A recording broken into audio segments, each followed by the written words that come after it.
प्रवीण गायकवाडांवर हल्ला करणाऱ्या दीपक काटे व त्याच्या साथीदारांवर मकोका अंतर्गत कारवाई करून त्यांना तात्काळ अटक करा।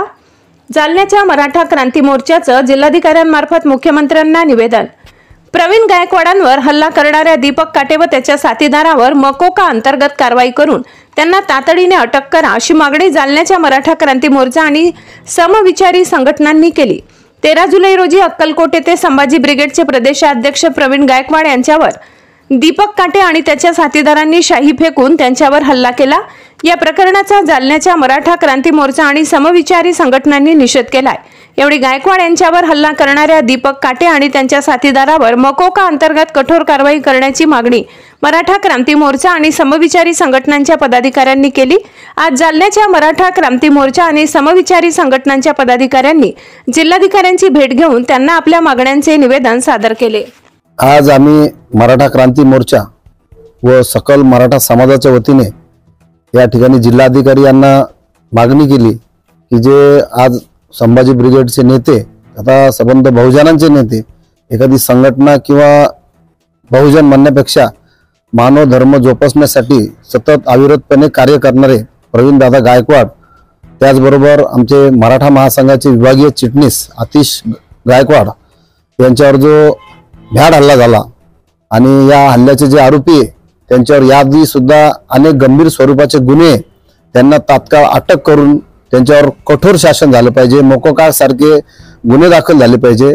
आणि हे आम्हाला तर असं आमचं म्हणणं असं आहे, या दोन्ही जे काही पक्षामध्ये सर्व राजकीय लोकांना असं वाटतं की सामाजिक संघटना या संपल्या पाहिजे। सामाजिक संघटना जनतेचे प्रश्न मांडण्यासाठी, शेतकऱ्यांचे प्रश्न मांडण्यासाठी दुसरं कोणीही नको, सामाजिक संघटना सगळ्यांनी आपला आपला घाशा गुंडाळला पाहिजे या हेतून, या भावनेतून प्रत्येक सामाजिक कार्यकर्त्यावर वेगवेगळ्या माध्यमातून त्यांचे जे पिलावर पाळलेले त्यांच्या मार्फत हल्ला करणे किंवा खोटे केसेस करणे असे प्रकार सध्या महाराष्ट्रात जोमाने सुरू आहे।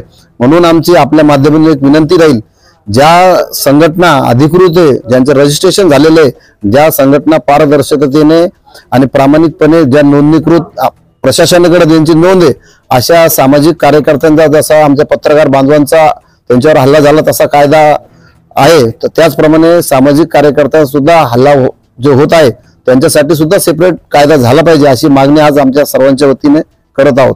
याचबरोबर तुम्ही दोषीला शासन व्हावं, त्याच्यावर गुन्हा दाखल होऊन त्याला अटक करावी अशी मागणी देखील केली।